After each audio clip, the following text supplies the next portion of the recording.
Buenos días, buenas tardes, buenas noches, dependiendo de la hora a la que nos estén escuchando. Bienvenidos sean ustedes a otro programa más aquí en Grado Cero. Y pues hoy tenemos el privilegio de platicar con el ministro Cosío, José Ramón Cosío, nuevamente. Curiosamente hoy me daba cuenta que hace 6 años lo entrevistamos, ¿no? Hoy lo volvemos a entrevistar. Y lo volvemos a entrevistar a colación de 2 obras formidables y de una colección que él está curando, que él está coordinando, que es muy interesante, publicados por Tirano Blanc. Por un lado, esta colección Derecho y puntos suspensivos, y en particular este libro que él acaba de trabajar con el doctor Ruiz Pérez Tamayo, que es el de modelos médicos y modelos jurídicos, y este libro que también está coordinando, que es el de Estado de Derecho y Reforma Energética en México. Ministro, pues, antes que nada, pues, muchas gracias por recibirnos. Y yo quisiera empezar primero con esta cuestión. Usted es un hombre ilustrado, ¿no? En realidad, pese a que tiene las obligaciones que tiene como ministro, que son muchísimas, tiene también obligaciones en el Colegio Nacional, y aún así no se ha alejado usted, creo que de lo que le es natural a usted, que es la investigación, ¿no? Y ha trabajado esta cuestión de colección de derecho, y yo quisiera empezar por ahí con esta colección. Es una colección que busca de una u otra forma colocar al derecho desde un punto de vista transdisciplinario, ¿no? Acercarlo a otras ciencias. ¿Por qué esta preocupación? Bueno, en primer lugar, muchas gracias. Y efectivamente, hace 6 años estuvimos hablando y agradezco esta segunda oportunidad. Yo creo que la idea de esta colección surge por lo siguiente. Solemos ver al derecho, los abogados, los juristas, los jueces, simplemente como fenómenos normativos, como si todo lo que está vinculado con el derecho estuviera o en el Código Civil, o en la Constitución, o en la jurisprudencia, o en los reglamentos. Si uno toma los libros de derecho, que no digo que esté mal, pero así es el modo general de trabajo, lo que se va viendo son las relaciones entre normas, los conceptos, las formas en que las normas significan ciertos fenómenos de la realidad, etc. Eso, insisto, está bien y es la forma estándar de trabajo de la profesión. Sin embargo, hay muchos momentos en los que uno dice se podrían decir otras cosas, se podrían ver algunos fenómenos desde otro punto de vista, el derecho se podría apreciar de una manera distinta y también encontrar entonces que hay elementos del derecho que, si bien están significados y determinados normativamente, tienen otras posibilidades muy distintas de comprensión. El caso concreto del libro que usted tiene aquí, que es bien interesante, que dirigí con el doctor Ruiz Pérez Tamayo, es muy interesante por lo siguiente. En alguna ocasión, estando en la Academia Nacional de Medicina, el doctor Pérez Tamayo dijo una frase así como al pasar, porque no era el objeto de su charla: hay unas formas de hacer medicina que se diferencian de otras formas de hacer medicina. Y yo, la verdad, estoy en la Academia Nacional de Medicina, pero no lo había comprendido así. Lo invité entonces a platicar y le decía, a ver, ¿cómo son las maneras de hacer medicina? La medicina que usted y yo normalmente conocemos es la que ellos le llaman la terapéutica. Tengo una dolencia, un padecimiento, una enfermedad, lo que fuere, voy con un médico, al sector social o al sector privado, en fin, hablo con mi médico, el médico me dice cosas, me receta, me hace hacer estudios, este tipo de cosas, y esa es una forma. Pero hay otras muy interesantes. Por ejemplo, la que es una medicina preventiva. Tenemos problemas de diabetes en el país, entonces, ¿cómo hacemos para que las personas dejen de hacer ciertas cosas, retiren ciertos hábitos para que estén mejor? Hay una medicina predictiva que se puede hacer con la genómica, más o menos se puede entender que ciertas personas tienen propensión a, y entonces hay que hacer tales cosas. Hay otra medicina en condiciones muy tristes, pero que es la paliativa, personas que tienen una expectativa de vida menor a 6 meses, se sabe que van a morir, desafortunadamente, y lo que se trata es llevarles una mejor calidad de vida. Entonces la pregunta fue, si hay distintas maneras de hacer medicina, ¿qué no habrá distintas maneras jurídicas de organizar esas maneras de hacer medicina? Entonces, este seminario fue un seminario en el Colegio Nacional. Por ejemplo, el doctor Pérez Tamayo habló de la medicina terapéutica y yo del modelo jurídico que sostiene esa medicina terapéutica. Después, por ejemplo, el doctor Juan Sincer habló de la medicina paliativa, sobre todo con personas, insisto, en la condición de vida menor a 6 meses, por enfermedades relacionadas con el cáncer o por cáncer, y también qué qué manera jurídica se organiza alrededor de esa manera de hacer medicina. Entonces, es un trabajo jurídico, pero estamos tratando de iluminar de una manera diferente esos efectos. Esta es la idea de la colección. ¿Qué se está haciendo desde el punto de vista del cine para el derecho? ¿Qué se está haciendo en la literatura? ¿Qué está diciendo la ingeniería? Tengo la intención pronto de hacer un seminario sobre las relaciones entre la geografía y el derecho. El tema de fronteras, el tema de poblaciones, el tema de migraciones, etc. Entonces, hay una gran cantidad de temas que me parecen que son enormemente relevantes para la vida actual en este proceso de transformación, y quisiera en esta colección iluminar las formas en las que el derecho o las debiera organizar o las está organizando. Usted tiene la gran virtud de no solamente poder hablar desde la academia, en este caso desde el Colegio Nacional, sino también verlo en la práctica, en los tribunales. Y esto me llevaría a una pregunta necesaria: ¿qué tanta sensibilidad hay por parte del juzgador, por parte del operador jurídico a estas nuevas temáticas que mucho, por ejemplo, como la bioética que usted está abordando en muchos libros? Fíjese que es bien interesante la pregunta. Tuvimos hace ya algunos años un conjunto de casos con militares que habían contraído VIH y fueron dados de baja del ejército.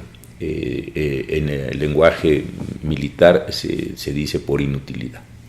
Entonces, ¿qué pasaba? Chicos que contrajeron la enfermedad fueron dados de baja, les retiraron la seguridad social, etc. Y esto produjo amparos, vinieron las personas. Yo quería saber, junto con todos los demás compañeros ministros de hace varios años, si la razón para dar de baja a un miembro de las Fuerzas Armadas por VIH era o no era justificada, era realmente inhabilitante o no. Yo tenía la intuición de que una cosa es VIH y otra cosa es SIDA, pero no lo puedo yo sostener científicamente. Entonces pedimos a la Academia Nacional de Ciencias, a la Academia Mexicana de Ciencias, que nos designara 2 médicos y nos hicieran diferenciaciones entre VIH y SIDA. Eso lo presentamos al Pleno, lo presenté yo al Pleno, tuvo una muy buena acogida y eso definió que se declarara inconstitucional la parte correspondiente de la Ley de Seguridad Social de las Fuerzas Armadas, porque la ley no hacía esa adecuada diferenciación. VIH no es un padecimiento inhabilitante, SIDA puedes tenerlo, pero como la ley tomaba esto en su totalidad, no hacía. A partir de ese hecho hemos estado solicitando cada vez más, no solo yo, también algunos otros ministros, información a la Universidad Nacional, a la Academia de Medicina, al Instituto Politécnico, etc. ¿Por qué? Porque muchos de los problemas que tenemos que resolver no son de un conocimiento ordinario de un juez, ¿no? Entonces, ¿qué es lo que hacemos? Cuando llegamos a un punto en donde necesitamos una definición fina, un concepto que está fuera de manejo ordinario, pedimos la información, nos dan esta información, no viene como prueba, esto es muy importante, porque si no estaríamos desequilibrando todo el balance procesal, sino que es conocimiento que uno utiliza para referirse. Y creo que ha ido en un proceso de ampliación en este sentido. Yo, en un número que está por salir de esta misma colección, hemos tomado 12 casos, simplemente los estamos narrando, no tiene mayor cosa, pero creo que es importante en términos de una pedagogía. Estamos tomando unos 12 casos para decir, fíjense cómo en esto hubo información económica, en esto información médica, en esto información biológica, etcétera, etcétera, etcétera, para que se entienda que el conocimiento científico es algo absolutamente indispensable para el juzgador. Entonces, sí empieza a tener un efecto importante. Uno de los libros que viene dentro de esta colección, que a mí me interesa mucho saber su opinión, me parece muy interesante, es sobre el dolor. Sí. ¿No? ¿Hasta dónde podemos regular esta cuestión del dolor? Porque quien lo hizo es una médico. No, es una abogada. Pero ¿cómo lo podemos regular? ¿Cómo podemos sensibilizarnos al dolor? A ver, el caso de esta persona, de la maestra Laura Torres, fue su tesis de licenciatura. Ella se planteó justamente el problema de los cuidados paliativos. Con eso empezó su asunto. Insisto, la Ley General de Salud dice que las personas a las que se les haya determinado una expectativa de vida menor a 6 meses tienen un derecho a utilizar fármacos para disminuir o terminar con el dolor, y dice una cosa muy interesante la ley, aún a sabiendas de que esto podría acortar su tiempo de vida. Y ese es un tema central, no es una eutanasia, pero sí tiene una dimensión donde sabe uno que si a estas personas se le están dando opiáceos, pues puede durar menos tiempo. Bueno, entonces el problema que se planteó Laura Torres en ese libro es justamente ese. ¿En qué casos la legislación autoriza el otorgamiento de fármacos para contrarrestar el dolor? El gran problema que existe en la Ley General de Salud es que pareciera que el dolor, estos tratamientos contra el dolor solo se dan para personas que están en una situación de final de la vida. Y entonces la tesis justamente, Laura, es decir, que no hay otras muchas enfermedades que no tienen nada que ver con la terminación de la vida, o que no se espera una terminación pronto de la vida, que debieran también estar reguladas, el otorgamiento de estos fármacos para disminuir el dolor, etcétera. Ese es el dilema que ella se planteó en la tesis. Entonces, ante un problema muy humano, ante un problema muy, muy serio, ella buscó, primero, encontrar cómo está organizado todo el marco jurídico, y segundo, dónde hay problemas importantes en el manejo de este marco jurídico. Y es un libro muy bonito, en ese sentido. Sí. Otro de los libros que vienen dentro de esta colección que a mí me parece muy interesante, yo le confieso que los que yo he leído han sido muchos sobre cuestiones bioéticas. Exactamente. Salvo el del doctor Sánchez Cordero. Sí. Que es sobre la cultura. Exactamente. Y a mí me llamó mucho la atención que ustedes publicaran un libro sobre cultura, mucho, a lo mejor por mi formación con los maestros como el doctor Burgoa o estos grandes insignes juristas que dieron clase en la facultad, en donde la cultura le era inherente al abogado, pero hoy al parecer ya no es inherente al abogado. Hoy como que nos hemos ido alejando de esos marcos culturales. ¿Por qué hay que hacer una evocación a la cultura? Bueno, el caso interesante es que efectivamente Jorge Sánchez Cordero publica, no todas las semanas, pero sí con mucha frecuencia, en la revista Proceso, un artículo, insisto, yo creo que son un par de ellos al mes, o uno al mes en el peor de los casos, sobre cómo hay la regulación jurídica sobre la cultura. Y ese es el problema. ¿Qué está pasando con la destrucción de monumentos históricos, de zonas arqueológicas? ¿Qué está pasando con las colecciones privadas de arte o con el mercado negro de piezas históricas, arqueológicas, etcétera? Y a mí me pareció muy interesante decir, este es un fenómeno que no solemos otra vez identificar. Pareciera que el problema, yo creo que desde la discusión de la ley de zonas arqueológicas, de monumentos, de colecciones privadas a comienzos de los años 70, yo no he vuelto a ver esa discusión grande, ¿no? Entonces, cuando Jorge Sánchez Cordero empieza a publicar estos artículos, yo le pedí, y desde luego aceptó él y aceptó Rafael Rodríguez, el director de la revista Proceso, juntar varios de estos artículos y otra vez tratar de iluminar un campo al que no solemos hacerle mucho caso, y me parece que es un asunto importantísimo, ¿no?, de lo que estamos viviendo, estos procesos de traslación de la cultura. Esa es una parte. La segunda parte, lo que usted dice, sí es cierto, los abogados durante mucho tiempo, históricamente, pues tenían una fama muy reconocida, general, de que eran personas que sabían idiomas, tenían conocimientos literarios, filosóficos, en fin, eran personas con una formación general. Yo creo que esto, no sé si es una cosa que se pudo haber remediado o no, pero creo que esto también se ha ido perdiendo. Me parece que una parte muy importante de la profesión tienen habilidades técnicas muy concretas, ¿no?, para hacer contratos, para llevar cierto tipo de procesos, y se han desinteresado de esta visión universal que al menos en algunos abogados o en algunos momentos históricos, o a lo mejor como un mito también fundacional de la profesión, se construyó y se mantuvo durante años, ¿no? Bueno, el otro libro que usted presenta es este de Estado de Derecho y Reforma Energética. Yo creo que no pudo aparecer en un momento más ad hoc ¿no? Un libro en donde ustedes hacen un balance, usted junto con Tony Payán y Stephen Zamora coordinan este libro y hacen un balance sobre el proceso de la reforma energética desde el 17 hasta acá. De hecho, el ensayo que usted hace junto con el doctor Cosío Barragán tiene que ver precisamente sobre la evolución histórica de esto. Y yo creo que por ahí podría empezar para hablar de este libro. ¿Hemos avanzado para bien o hemos retrocedido en este proceso? Mire, yo creo que el tema de la reforma energética tomó y tocó muchísimas más cosas que el ámbito jurídico. Yo creo que parte de la construcción de la nacionalidad mexicana, del proceso posrevolucionario, de la posición de México en la Guerra Fría, y creo que son muchísimas variables que están ahí presentes, se construyó alrededor de la nacionalidad y del petróleo.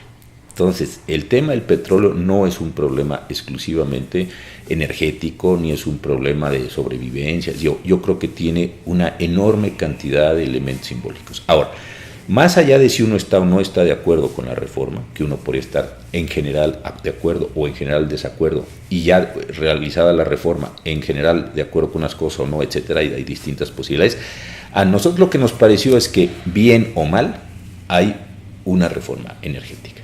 Entonces, quienes quieren criticarla, quienes quieren aplaudirla, quienes quieren modificar lo que quedó como resultado, etcétera, tienen que entender qué es lo que quedó al final del día, porque si no, pues uno empieza a hablar de cosas que ni sabe, ni entiende, ni dimensiona, y entonces se vuelve esto una discusión completamente banal. Entonces, lo que tratamos de hacer en el libro fue precisamente eso. No emitimos un juicio de valor, fue buena, fue mala, el presidente tenía legitimidad, se hizo en no lo sé. Yo lo que sé es que hay una reforma constitucional, apareció en el Diario Oficial de la Federación, y tiene una reforma importante, algunos artículos y muchísimos artículos transitorios, y que de eso se derivan la necesidad de hacer leyes, crear órganos, fondos, reservas, un montón de cosas, de acciones que se tienen que dar. Y esa fue la idea.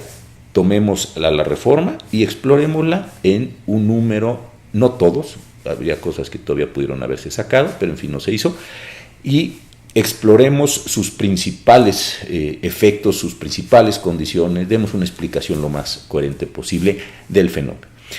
Si el libro se lee con cuidado, se entiende, entonces dice, esto es lo que quedó de ese proceso, estupendo. A mí me gusta, pues qué bueno, ya entendió usted. A mí no me gusta, bueno, pues cámbielo, pero entienda lo que va a cambiar, porque esto es un proceso interesante. Entonces, esa fue la función muy explicativa del libro. Una de las cosas que me deja a mí el ensayo que usted escribió es pareciera ser que durante mucho tiempo dejamos olvidado el tema de una reforma energética. Es decir, yo veo que usted habla en dos momentos, de la Constitución del 17 como un gran marco, y de ahí nos saltamos a la reforma del 2013, pero pareciera ser que en todo ese inter entre el 17 y el 2013 es una zona de penumbra en donde nunca se discutió, no fue una cuestión importante. Yo lo que observé tanto para petróleo e hidrocarburos como para electricidad es esto. Salimos con un marco, y coincido completamente con usted, en 17, en el texto original, y después le fuimos agregando cositas, tanto en electricidad como en petróleo, que si era actividad prioritaria, que si era monopolio, que si era patrimonio de la nación, etc. Llegamos a un punto máximo, y después lo que yo digo es que la reforma que se hizo ahora recientemente es una resta de unas pequeñas sumas que se fueron dando. Yo lo que trataba de decir, ¿cómo le explico a una persona, tratando no de ser hipertécnico o hiperaburrido en el libro, qué se da? Entonces, partí de un momento cero, que es la reforma, la Constitución, un momento máximo donde, insisto, fueron agregados, y después los agregados básicamente son con el presidente Cárdenas, luego con el presidente Lamadrid, con las zonas, con el 27 y 28 constitucionales, y después, y donde lo que tenemos hoy otra vez es un momento donde se redujeron la presencia del Estado y los elementos normativos. Y yo creo que la explicación, vista así, es una explicación comprensible. Insisto, más allá de lo que uno pueda pensar. Que sí y es transdisciplinario también el libro. Y también, sí. Tiene un carácter de hablar desde otras visiones. Sí, hay personas que hablan desde la economía, desde los temas de la seguridad, trata de comprender, hay elementos financieros para ver cómo está la parte de los fondos, etcétera. Sí, trata de tener una comprensión mayor de las cosas. Ministro, yo quisiera hacerle dos preguntas, y estas obviamente están alejadas de esto, tienen que ver con la primera entrevista que hicimos. Sí. Hace 6 años le hicimos una pregunta sobre la reforma constitucional de derechos humanos, y usted nos decía que era la reforma más importante en el último siglo. Hoy, a 6 años, ya que ya vimos la puesta en marcha, hoy usted cómo ve la cuestión de los derechos humanos, la reforma, ¿cómo la ve? No, y qué bueno que lo vemos. Qué buena pregunta. Lo primero, sigo creyendo que es una reforma importantísima, de una dimensión brutal. Creo que hay varias cosas que se dieron en el camino con las que no contábamos. La forma todavía privilegiada de defender derechos humanos en este país es a través del amparo. Creo que al haberse realizado la reforma al juicio de amparo y la reforma al artículo primero, casi simultáneamente nos ha entretenido mucho en los aspectos procesales del juicio de amparo. Entonces, como tenemos un nuevo artículo 107 en mucho y tenemos una nueva ley, los tribunales, los órganos de impartición de justicia toman mucho tiempo en ordenar, digamos, sus bases de actuación, y como esta es la ley de amparo, estamos resolviendo muchos problemas de si el recurso cabe en este caso, si cabe en otros, si las notificaciones así, si los plazos, si los términos, si los sobreseimientos, si las personalidades, en fin. Esto me parece que retrasó el completo avance de la reforma. La va a frenar un poco hasta que se asiente esto. Yo el fenómeno lo tengo bastante claro viendo lo que pasó con la reforma al artículo 105 y la ley reglamentaria del 105. Ahorita no, al artículo 105, cuando entró en la nueva Corte.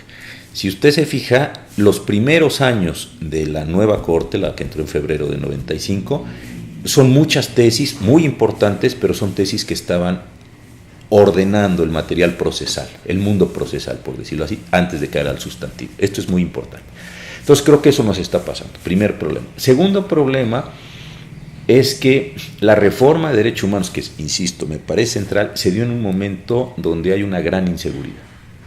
En consecuencia, hay una tensión pública entre protegemos derechos humanos así, con todo el rigor, o omitimos, descuidamos, dejamos pasar ciertas violaciones a derechos humanos en aras de construir una seguridad pública. Y también me parece que es una tensión grandísima que se observa, ¿no? Cuando salimos con alguna tesis, cuando se libera a cierta persona, cuando se exigen formalidades, sectores de la sociedad brincan. Y la tercera, que la parte de los derechos sociales, que desde luego requieren muchos fondos, muchos recursos públicos, pues también se da en un momento de crisis económica. Entonces, creo que hay factores que han detenido, que han disminuido la velocidad de implementación, por decirlo así, del artículo primero. Esto creo que es interesante, pero que sigo creyendo que es una reforma importantísima, central. Yo creo que usted, más que nadie por su experiencia, podrá entenderme esta pregunta. En esta plática usted nos decía que el gran peso de esta reforma descansaba en los operadores legales, en los operadores jurídicos. Sí. Pero los operadores jurídicos ahora los metieron también en otra reforma que tiene que ver con la oralidad. Cuando por años al abogado se le había enseñado a escribir y a pensar, no a hablar, el abogado no sabía hablar. Estoy totalmente de acuerdo. Es decir, ¿cómo ve usted hoy desde aquí, desde el Poder Judicial, toda esta cuestión de transitar a un régimen en donde realmente el abogado todavía como que le cuesta trabajo hablar? No, yo creo que este es también otro tema central. Tenemos oralidad, desde luego la que es más visible en materia penal, pero también abrimos oralidad mercantil y yo entiendo que vamos hacia una oralidad en mayores casos. Y efectivamente, la gente, yo creo que en una idea bastante equivocada, decían que los abogados eran personas que prácticamente lo que tenían en una memoria, porque sabían los artículos, cosa que sabemos que no es así, y dos, que eran personas muy alegadoras, y tampoco es el caso. La mayor parte del trabajo profesional todavía se sigue haciendo en papel y en comunicados escritos. Entonces, sí, eso es verdad. Segundo, justamente al modificar juicio de amparo, derechos humanos procedimientos mercantiles, etcétera, todo simultáneamente, no digo que esté mal, sí me parece que ha generado un desconcierto en la profesión en general, no estoy hablando de los jueces o de los profesores o de todos como profesión, porque son muchas cosas simultáneamente y creo que no hay una reflexión sobre el conjunto. Estamos viendo pedacitos, de parcelas muy pequeñitas de trabajo y no estamos viendo la totalidad. Y la tercera cuestión es que me parece que ha habido una reacción muy, muy lenta, cuando la ha habido, porque en algunos casos, para la formación de estos nuevos cuadros profesionales. Hay planes y programas de estudio de muchas de nuestras universidades públicas y privadas que todavía no se han enterado que la oralidad es el caso, ¿no? Yo, afortunadamente, por la audiencia que viene, por las clases, por las actividades profesionales, hablo con muchos miembros de la profesión, con chicos que cuando salgo a dar charlas, lo que sea, y en algunos casos están saliendo, o salieron, voy a decirlo así, en mayo del año pasado, o saldrán en mayo de este año, de sus escuelas, de sus estudios, etcétera, sin tener todavía ninguna idea de la oralidad. Entonces creo que ahí sí ha habido un retraso. Y luego, muchos de los colegios profesionales no se han dado a la tarea de generar pues seminarios, congresos, lo que sea, para capacitar a sus propios egresados. Entonces sí, me parece que la profesión en su conjunto no se ha actualizado para estar en ese sentido y nos está generando muchísimos problemas. Ministro, una última pregunta. Usted el próximo año ya termina sus funciones como ministro de la Corte. Evidentemente a mí me queda claro, y echando una apuesta al vuelo, de que usted va a regresar a la academia y a la investigación, porque no lo logro ver en otro lugar. Así es. No. Pero la pregunta que yo le quisiera hacer es, si hoy fuera 2018, ¿qué aprendió usted de estos 15 años? Mire, qué bonita pregunta. Lo más interesante es haber visto el derecho. Los ingleses, hay un libro de un profesor que tiene el título que decía es Law in the Making, ¿no? Cómo sí se hace el derecho. Yo, como usted dice, yo me vi desde muy joven, por la influencia del doctor Fixamudio, como académico. Yo quería ser profesor, yo hice una vida académica, etcétera. Entonces, me sigo concibiendo a mí mismo como profesor, como académico, etcétera. Pero haber visto desde la Corte los procesos de producción del derecho, haber visto las maneras y las variables que permiten la construcción del derecho, esto yo creo que es uno de los mejores enseñanzas. Y la otra es entender que la Corte es una especie de observatorio desde el cual se puede mirar con tiempo, porque una de las ventajas de este cargo es que casi nada estalla sobre la mesa, ¿no? A diferencia de la Procuraduría de la República o de otras instituciones donde los problemas pues, se dan cuando se dan. Aquí no, como todo esto tiene que ver con procesos judiciales, uno sí ve venir los temas con mucha anticipación. Entonces, se vuelve esto como una especie de mirador muy privilegiado para observar los ciclos, los procesos, las ondas, déjenme ponerlo en esta imagen, de la producción, de la construcción, de la realización del derecho. Esto para mí ha sido fascinante. ¿Su concepción de derecho cambió? Sí cambió. Me parece que me llevó hacia un ámbito de mayor positividad, en el sentido de derecho positivo, ¿no? Esta idea de positum, todo lo que aprendimos en las clases de teoría general del derecho, de filosofía del derecho, dependiendo de los programas, cómo, insisto, se crea, se construye, las variables que ingresan, etcétera. Sí, la verdad es que sí ha sido en ese sentido, además de la satisfacción personal de ser juez, en fin, de eso no estoy hablando, sí ha sido un mundo extraordinariamente interesante. Y eso me ha tenido que llevar a otras lecturas. Por eso está también esta parte que usted visualiza muy bien de la interdisciplinaridad. ¿Por qué? Porque solo con el puro concepto de la normatividad no es suficiente para explicar lo que está pasando, y ni para explicárselo a uno. Pues, ministro, ha sido un placer platicar Gracias. con usted. Hoy los invitamos a leer el libro, son la colección Derecho I, Modelos Jurídicos, Modelos Médicos y Estado de Derecho y Reforma Energética en México. Estos son los dos que han hecho, pero ahí en la colección hay como 10 libros de esta colección de Derecho I. Ministro, muchas gracias. Gracias de verdad, qué buena entrevista.